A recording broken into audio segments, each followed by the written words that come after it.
a todos. Está muy frío, lo cual aumenta el mérito de todos los que han venido, pero con estos discursos que estamos escuchando de nuestros magníficos candidatos a la Cámara, creo que todos estamos entrando en calor. Para muy bien que así sea. Yo vengo de la sesión de la Cámara y les cuento un poco de qué estaba hasta hace un rato. Propuse que la Cámara tratara como cuestión política el informe Bachelet sobre la situación de los derechos humanos en Venezuela y que al final de la consideración de ese informe emitiera una declaración. ¿Por qué planteé esto? Bueno, porque evidentemente el tema es muy importante y porque además cuando se trató en el Consejo Permanente de OEA el miércoles de la semana pasada, Uruguay estuvo ausente. Ausente. No es que votó en contra, que se abstuvo, no estuvo directamente en la sesión. Como parece que allí hay un representante del gobierno de Guaidó, que el gobierno uruguayo considera ilegítimo, toda vez que está ese señor allí, Uruguay se retira, no participa en nada. Entonces, adoptó esa actitud de ausencia ante un informe gravísimo, el de Bachelet, que hace una radiografía de lo que es Venezuela hoy en materia de derechos humanos y es realmente tremendo, es espeluznante. Yo leí el informe de pe a pa, son más de 80 parágrafos, y hay afirmaciones tremendas, cuestiones que, bueno, que no solamente son las de carácter económico y social, que allí hay muchísimo, pero en materia de tratos crueles, inhumanos y degradantes a los detenidos, detenciones arbitrarias, desapariciones forzadas, ejecuciones extrajudiciales.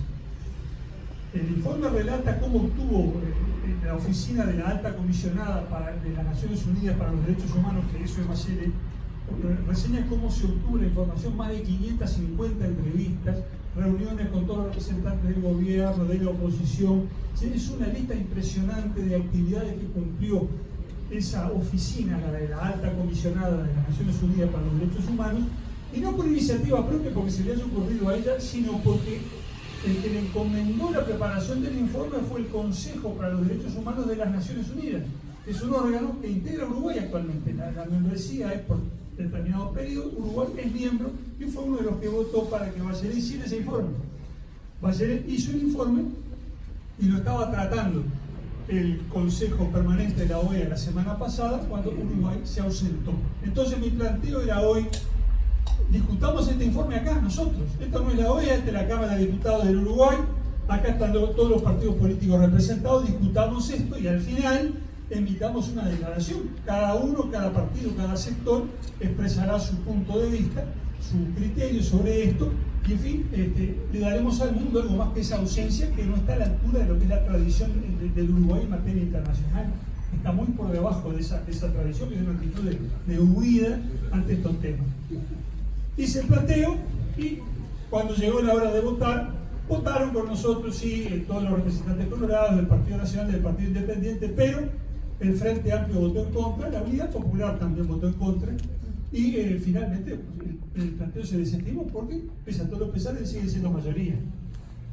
Y a la hora de fundamentar el voto, el único Frente Amplista que habló fue Roberto Chazaro, del Partido Socialista, y lo que dijo fue que, bueno, como Uruguay no reconoce al gobierno de Guaidó y estaba presente un representante de ese gobierno en el Consejo Permanente, que se había retirado, no había querido participar. Yo ya no podía reglamentariamente contestarle, pero a los gritos dije que acá estábamos en la Cámara de Representantes, no en el Consejo Permanente de la OEA, que acá no hay ningún representante de Guaidó y que acá podemos hacer lo que yo proponía, que era discutir nosotros en el Consejo.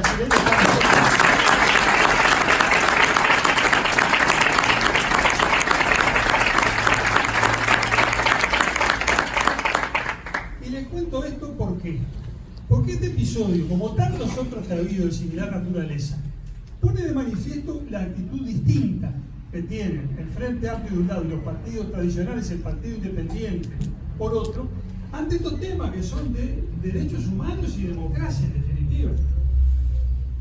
Hoy es Venezuela y lo que está pasando en Venezuela. Hoy es también, como desde hace muchos años, Cuba y lo que pasa en Cuba.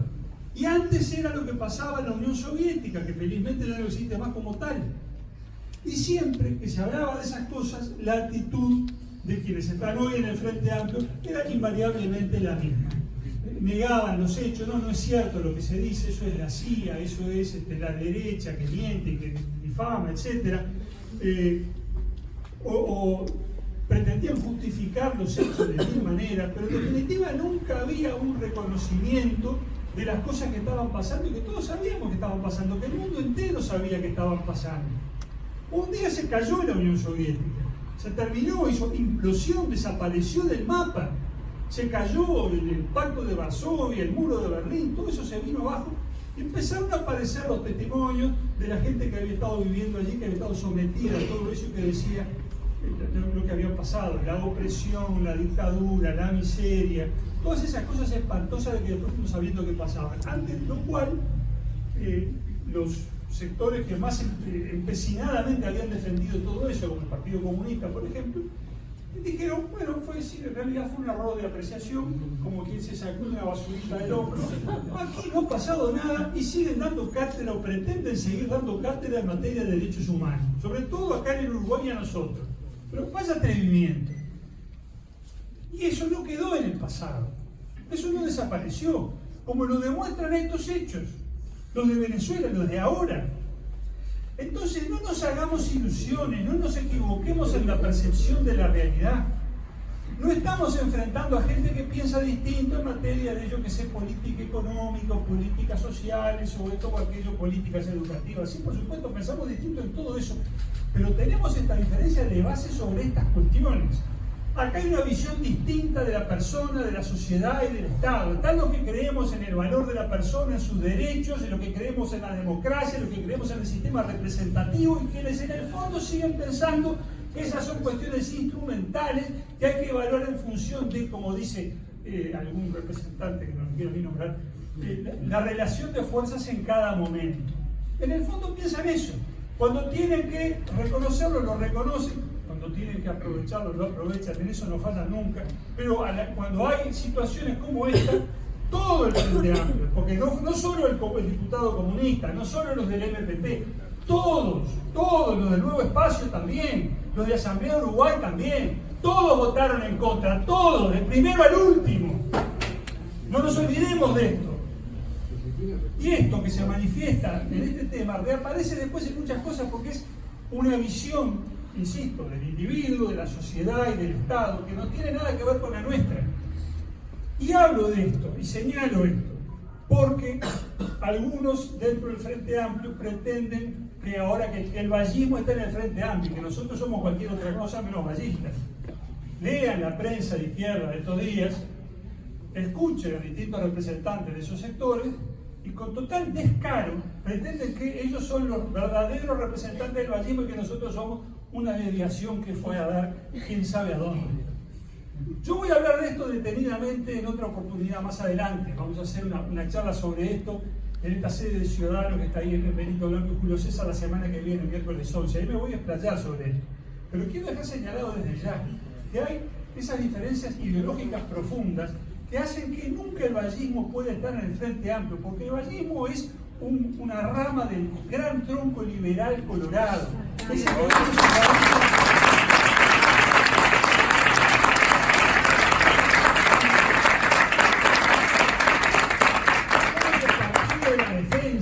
la defensa contra Rosas y su régimen tirano y sanguinario. El Partido Colorado viene de ahí, se templó ahí, y el vallismo hunde sus raíces ahí. Somos eso, liberales, humanistas, republicanos, demócratas, y no tenemos nada que ver con lo que creen que en el origen no está el contrato social, como pensamos los neoliberales de la Revolución Francesa, sino que lo que está es la lucha de clases, que ese es el motor de la historia de la humanidad. Cosa que dice explícitamente el Manifiesto Comunista y que es propio de la concepción marxista que impregna todos los sectores del Frente Amplio, con alguna honrosa excepción que no se atreve, sin embargo, a manifestarse, porque cuando viene la de apretar y hay que votar, votan todos juntos. Hay gente que cree que en realidad la verdadera cosa es la lucha de clases. Y eso tiene consecuencias. Tiene consecuencias en distintos órdenes. En la vida política, por ejemplo, porque nunca hay una aceptación franca y leal del triunfo del adversario, a quien, ya que ganó, hay que, permitirle que desarrolle su programa de gobierno. Por eso fue que el Frente, durante todos los años que transcurrieron hasta que ellos llegaron al poder, se opusieron sistemáticamente a cuanta cosa propusieron los gobiernos colorados y el gobierno blanco. Y siempre trataron de interponer el palo en la rueda de cuanta realización se quiso concretar. Los ejemplos sobran, seguramente ustedes lo recuerdan, ya llegará el momento de referirse a ellos más intensamente. Pero señalo uno, para no olvidarnos. Acuérdense que en pleno lío, en la situación terrible que tuvo que enfrentar el último gobierno colorado, con la crisis del 2001 primero y del 2002 después, en ese momento el gobierno que presidía el doctor Ovalle se empeñó en sancionar una ley de asociación de ANCAP, que le permitiera a ANCAP asociarse con una empresa petrolera internacional de primera línea, mejorar así en todo sentido, fortalecerse, abrir el mercado de los combustibles a la competencia y prepararnos así para competir internacionalmente, liberar a los sectores productivos nacionales de esa enorme carga que son los combustibles caros de ANCAP. Se quería lograr el mayor consenso posible y para eso se requirió la intervención de los legisladores del Frente Amplio. Al final, artículos sustanciales de la ley fueron redactados por Astori, por Curiel y por Rubio, senadores del Frente Amplio. Así se llegó a votar aquella ley de asociación de ANCAP, que parecía que era una ley consensuada por el sistema político que iba a permitir que ANCAP mejorara sustancialmente y que los combustibles llegaran a menor precio a la población, que de eso que se trata en definitiva. Bueno, el doctor Vázquez, sin embargo, veía que tenía la presidencia ahí a la vuelta de la esquina. Entonces salió a impugnar la ley, porque eso era parte del plan de oposición sistemática. Con el apoyo del sindicato de ANCAP, que veía en peligro sus privilegios, desarrollaron una gran campaña contra la ley. En aquel Uruguay afligido, abrumado por la crisis del 2002, esa impugnación triunfó y la ley quedó sin efecto. El doctor Vázquez dijo: cuando yo sea presidente voy a enviar al Parlamento una ley mejor que esta que acabamos de dejar sin efecto. Nunca cumplió con eso, nunca cumplió. Pero las consecuencias de aquel acto las sufrimos hace poco, con todo lo que fue la gestión de Daniel Martínez primero, no olvidemos, y de Raúl Sentín después al frente del directorio de ANCAP. Terminamos con un ANCAP con pérdidas acumuladas por 800 millones de dólares y deudas del monto de 2.000 millones de dólares. ANCAP estaba técnicamente quebrada, no podía pagar los combustibles que importaba. Hubo que salir de apuro a votar una ley de capitalización de ANCAP en enero del 2016, según recuerdo. 2 o 3 de enero hubo que venir de apuro de la playa a votar la ley, porque si no ANCAP no podía funcionar, no podía trabajar. Entonces, este enorme agujero que quedó, que seguimos pagando naturalmente, que es lo que explica los altos precios de los combustibles, etc., no hubiera sucedido si aquella ley hubiera quedado en pie, porque ANCAP hubiera tenido un directorio integrado, entre otros, por representantes de empresas multinacionales extranjeras, que no hubieran permitido la locura financiera que fue aquel periodo con aquel directorio y con esas cosas que se hicieron. Pero bueno, esa fue la consecuencia de esa oposición destructiva y sistemática, que parte de la base de que no hay gobierno democrático bueno que no sea del propio Frente Amplio, que a todo lo que proponen y hacen hay que enfrentarlo, combatirlo y tratar de destruirlo. Destruyeron esa ley, la dejaron sin efecto, combatieron la reforma del Rama, que fue lo mejor que se ha hecho en materia educativa desde entonces hasta ahora. No ha habido nada similar.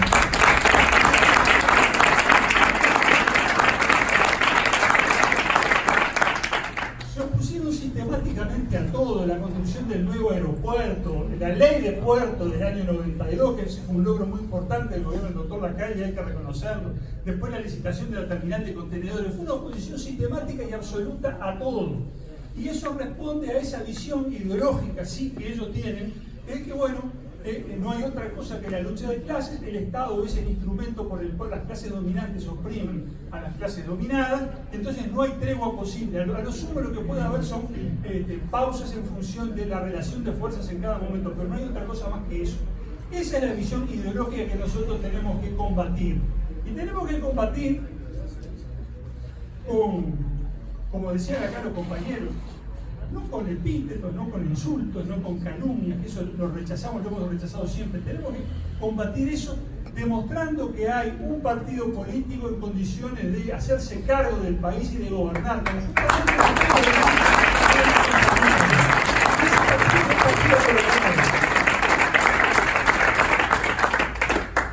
Nosotros decimos que estamos dispuestos a hacernos cargo del gobierno. que tenemos al mejor candidato a la presidencia para eso, que es Ernesto Talvi, que confiamos en el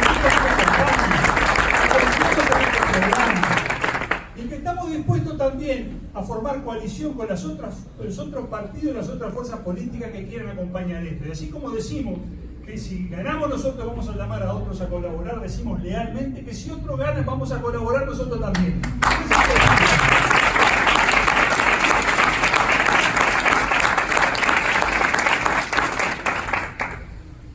Vamos a hacerlo, como se ha sido dicho y reiterado aquí con todo acierto, con ese magnífico programa que han elaborado los compañeros de Ciudadanos, con los aportes que además hacen los otros sectores del partido, que nos permitirán tener un programa único del Partido Colorado, que va a ser un programa de excelencia. Con ese programa tenemos que trabajar, difundiéndolo, explicándole a la gente lo que significa y demostrando que es falso lo que nos están diciendo cuando nos dicen que somos neoliberales y partidarios del Estado mínimo. Quieren decirle a la gente que la opción está entre el gobierno popular y a favor de las clases populares del Frente Amplio y los neoliberales, insensibles, oligarcas que están en los partidos tradicionales. Eso es falso, y tenemos que demostrarlo explicándoles no solamente esa historia nuestra que se empeñan en desconocer sistemáticamente, porque ¿quiénes son acá los promotores de la legislación social en el Uruguay, de las leyes de protección de la mujer, de las leyes de avanzada en todos los campos de la vida social? Obviamente que eso es patrimonio bandera del Partido Colorado, pero desconocen eso. Enfrentémoslos con nuestras propuestas para gobernar, con lo que queremos hacer en este país. Y basta leer el programa, basta leer eso para ver dónde están los énfasis. ¿Cuál es el buque insignia del programa de Talvi? ¿De qué ha venido hablando todo este tiempo? De los 136 liceos de tiempo completo, ¿no? ¿Dónde van a estar?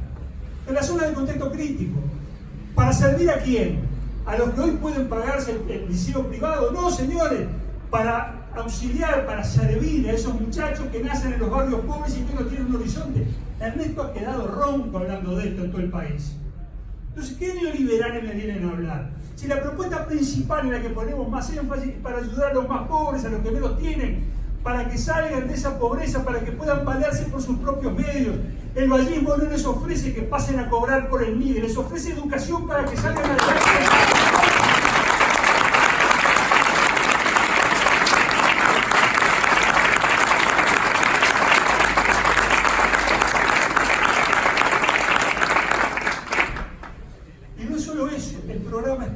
Está repleto de propuestas que están pensando en el uruguayo común.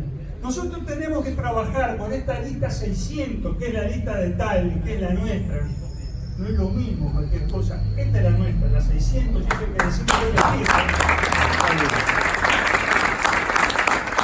Nosotros tenemos que trabajar para difundir esas propuestas, para que el uruguayo común, ese uruguayo que somos todos nosotros y que no es ninguno, porque el promedio no existe, no está encarnado.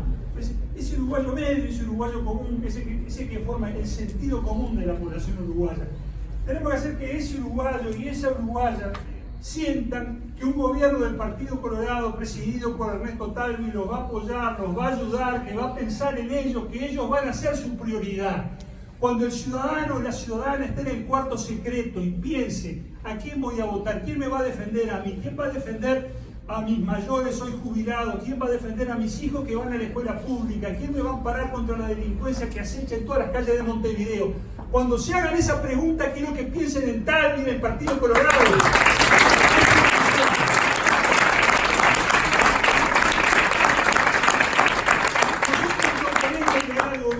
Para gestionar bien la macroeconomía, para cumplir los compromisos internacionales, para quedar bien con el Fondo Monetario y la banca internacional.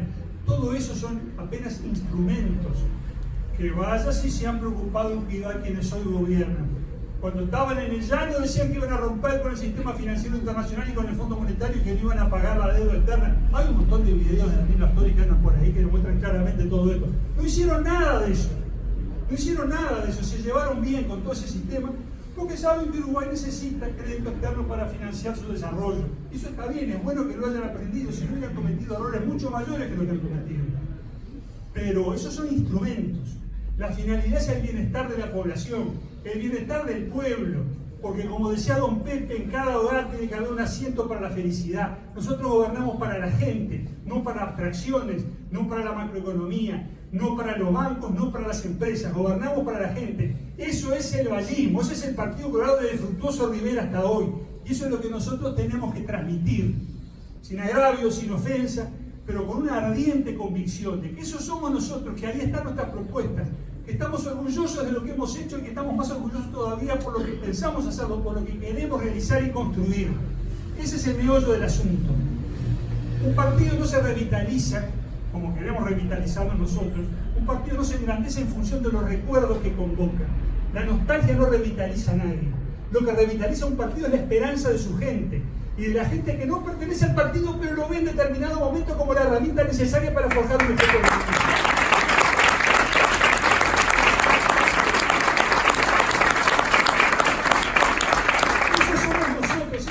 Lo que hemos sido en nuestros mejores momentos, es lo que queremos volver a hacer, la mejor herramienta al servicio de la gente para que los uruguayos forjemos nuestro porvenir y para que volvamos a ser un pequeño país modelo. Para eso estamos trabajando, para eso trabaja el Partido Colorado, para eso trabaja Ernesto Talvi, para eso trabaja esta lista 600. Vamos a meterle con todo de acá hasta la elección, vamos a la segunda vuelta, vamos a ganar la elección y vamos a gobernar por la gente. ¿Para qué? ¡Bien!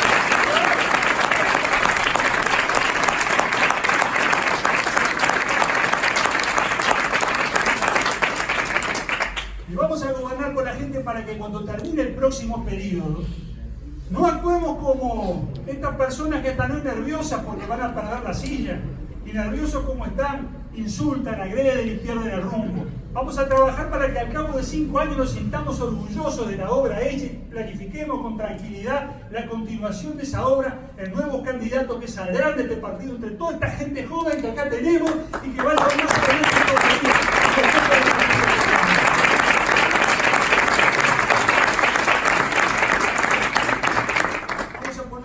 Vamos a ponerle fuerza, vamos a ponerle entusiasmo, que vale muchísimo la pena todo esto. Estamos trabajando por la más noble de las causas, luchamos por eso. ¡Arriba corazones! ¡Viva! ¡Viva!